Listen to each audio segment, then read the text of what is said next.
Nouriel Roubini, ekonom yang memiliki reputasi Dr. Doom di Wall Street, kembali memprediksi krisis besar. Banyak pengamat pasar yang muda mungkin lupa. Roubini benar-benar tepat diberikan julukan ini karena di pertengahan 2000-an mencoba memperingatkan dunia tentang krisis keuangan yang akan datang. Pada tahun 2006, ketika semuanya membuat prediksi bullish untuk ekonomi Amerika Serikat, Roubini memberitahu kegagalan di sektor perumahan Amerika Serikat sedang dalam perjalanan. Pandangan bullishnya ditampilkan dalam makalah Dana Moneter Internasional tahun itu. Roubini mengatakan kepada 300 staf IMF pada pertemuan di Washington DC, bahwa kehancuran perumahan Amerika Serikat pada akhirnya akan menyebabkan resesi global yang mendalam. Ketika Amerika Serikat bersin, seluruh dunia menjadi dingin, kata Roubini. Tentu saja, Roubini benar, pasar perumahan Amerika Serikat mulai goyah pada tahun 2007, yang akhirnya memicu krisis keuangan hebat di tahun 2008. Jadi mungkin masuk akal untuk memperhatikan peringatan Roubini tentang malapetaka ekonomi yang akan datang kali ini, bahkan jika itu bisa sedikit berulang. Roubini sebelumnya berpendapat ekonomi Amerika Serikat akan jatuh ke dalam resesi yang dalam pada akhir tahun ini. Lebih jauh, dia menyebut mereka yang percaya ekonomi Amerika Serikat akan mengalami soft landing, kemungkinan sedang berdelusi.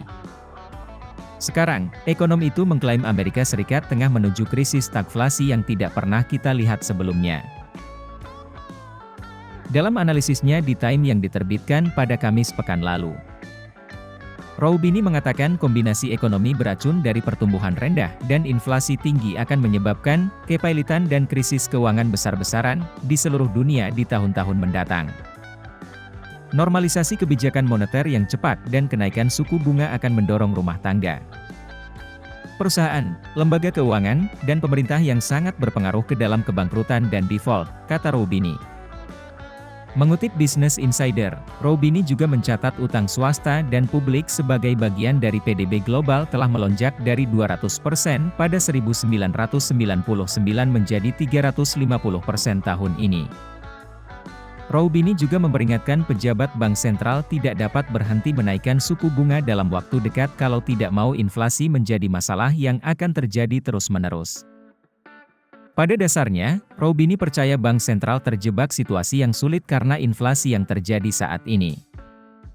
Roubini juga menyoroti beberapa pendorong stagflasi lainnya, termasuk proteksionisme yang besar, reshoring, dan xenofobia. Selain itu, muncul juga fenomena populasi menua yang banyak menghabiskan dana alih-alih menabung. Gangguan pasokan yang disebabkan oleh invasi Rusia ke Ukraina, dan perubahan iklim.